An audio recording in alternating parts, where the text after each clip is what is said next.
Halo semua, balik lagi di channel Toraokun. Sebelum pembahasannya dimulai, silahkan klik tombol subscribe dan aktifkan lonceng notifikasinya supaya kalian gak ketinggalan info dan teori terbaru seputar One Piece.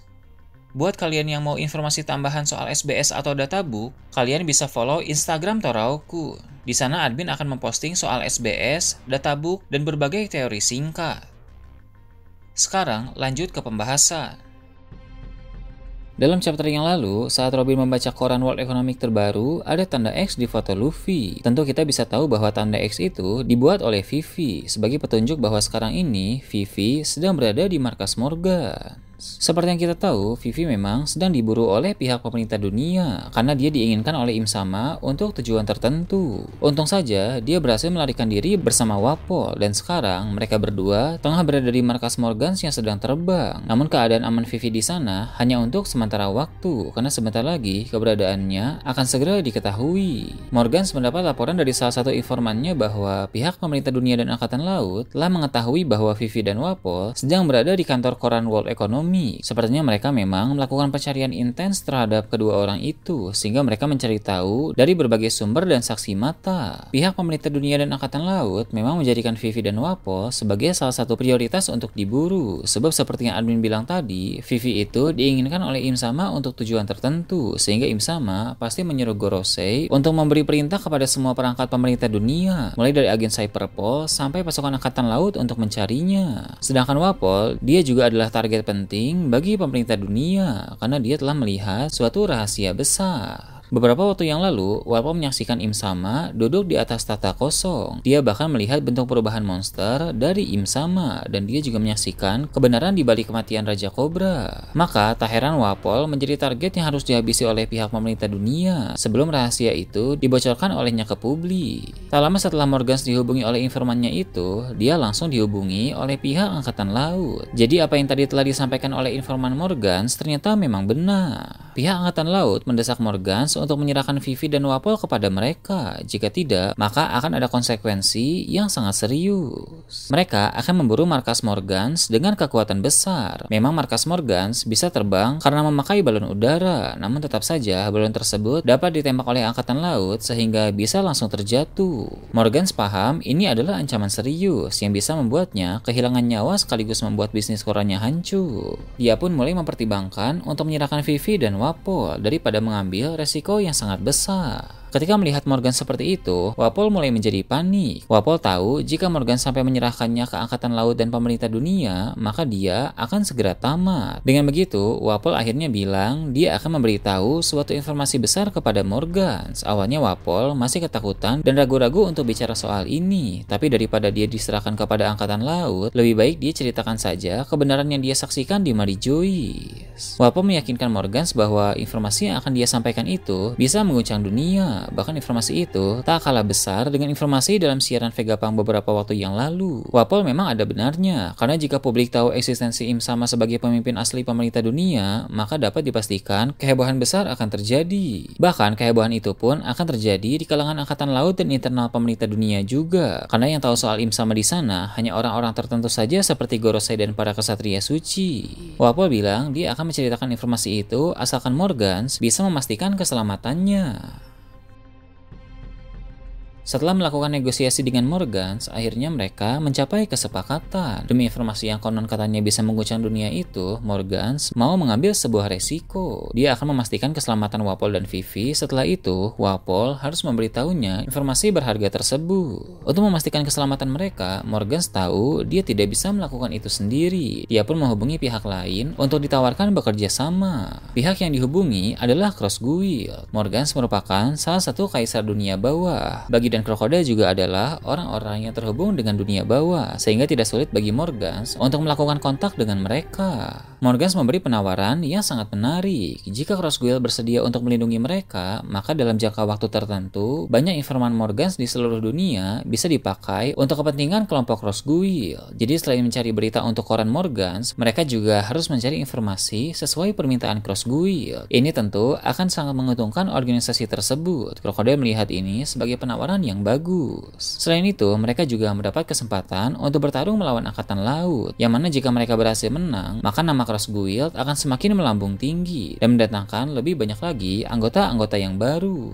Crocodile percaya diri organisasi mereka bisa menang karena di sana ada Mihawk yang memiliki kekuatan besar dan juga ada beberapa kru baru seperti Gekko Moria dan para kriminalis kuat yang lain. Dia pun menerima penawaran dari Morgans sehingga Morgans datang ke Pulau Karaibari dengan balon udaranya.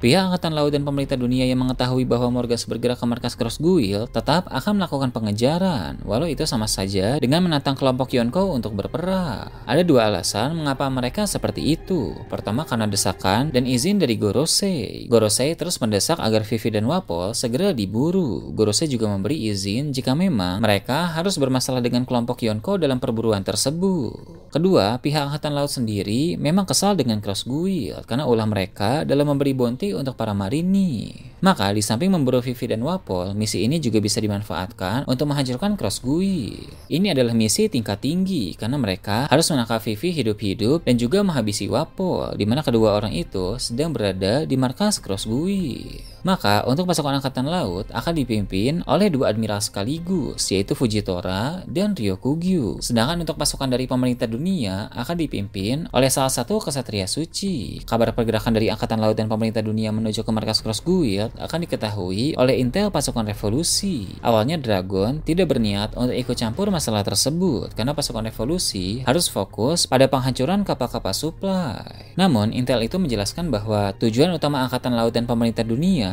adalah untuk memburu Vivi, sebab Vivi sedang bersama dengan Morgans dan Morgans berlindung di tempat Cross Guild. Sabo pun mendengar hal itu dan dia merasa tidak bisa tinggal diam karena hal ini berkaitan dengan Vivi. Sabo berhutang budi besar kepada Raja Cobra sehingga Sabo harus menemukan Vivi untuk melindunginya dan menyampaikan bahwa Vivi adalah seorang Di. Dragon pun memberi izin kepada Sabo untuk menyelamatkan Vivi, bahkan akan memberinya pasukan untuk ikut di bawah. Namun syaratnya adalah Sabo tidak perlu ikut berperang habis-habisan. Tujuan utamanya hanya untuk membawa Vivi bisa selamat dan pergi dari sana. Kecuali jika memang keadaan mendesak Sabo untuk bertarung serius, maka Sabo boleh melakukannya demi keselamatan.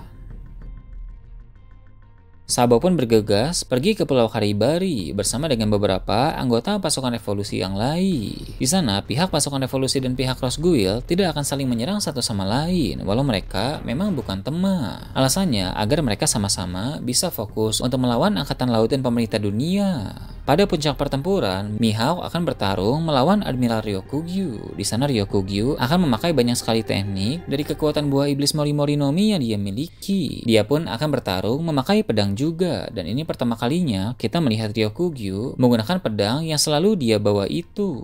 Di sisi lain, Mihawk juga bertarung serius karena yang dia hadapi adalah seorang admiral. Bila kita ingat kembali, sejauh ini kita belum pernah melihat satupun teknik atau jurus Mihawk yang memiliki nama. Dia hanya sering memakai tebasan-tebasan biasa dan tidak mengucapkan teknik apapun. Nah, saat menghadapi Ryokugyu ini, Mihawk mulai mengeluarkan jurus-jurus yang sangat kuat. Tebasan-tebasan yang dia lancarkan itu memiliki nama teknik. Dengan begitu, sang pendekar pedang terkuat itu pun akan sukses mengalahkan Ryokugyu.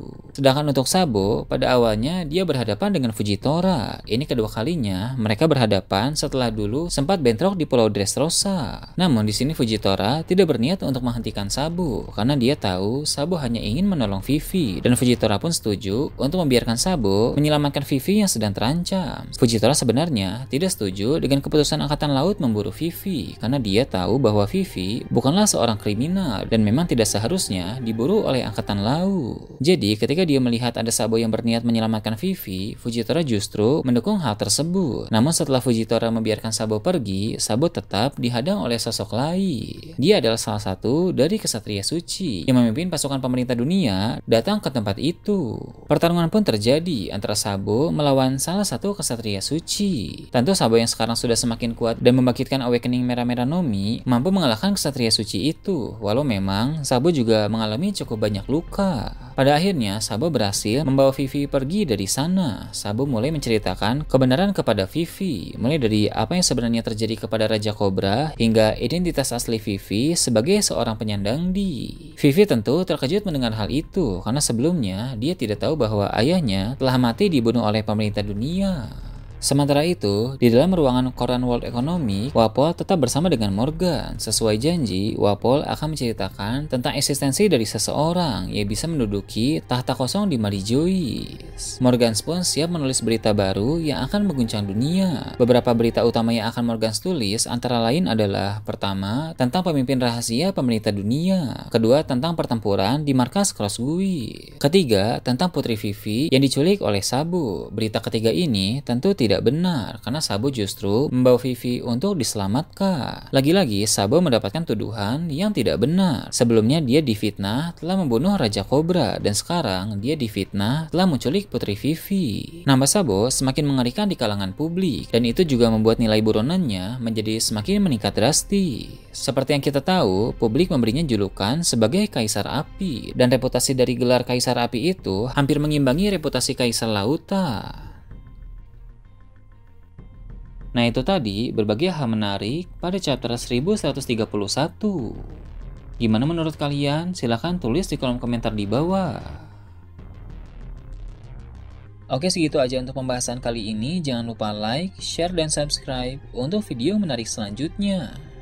Gue Tora Akun, Shambles.